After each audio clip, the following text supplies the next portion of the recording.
नमस्कार, सगळ्यांचं स्वागत आहे. आज आपण तांदळाची खीर बनवणार आहोत. व्हिडिओमध्ये पुढे जाण्याआधी जर तुम्ही चॅनलला सबस्क्राईब केले नसेल तर कृपया चॅनलला सबस्क्राईब करा, कारण या चॅनलवर आपण अशा नवनवीन आणि छान अशा रेसिपीज घेऊन येत आहोत.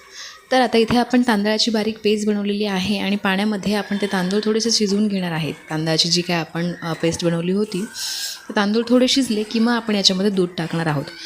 खीर बनवण्याचे वेगवेगळे प्रकार आहेत. म्हणजे आपण तांदूळ भाजून मग ते बारीक करून आणि मग उकळत्या दुधामध्ये टाकू शकतो.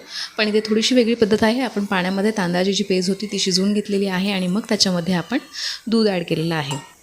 ही खीर खायला अतिशय पौष्टिक आहे आणि अतिशय चविष्ट अशी खीर बनते. आता हे एकदा मिश्रण सगळं उकळलं की याच्यामध्ये आपण 2 वाट्या साखर टाकतो आहे.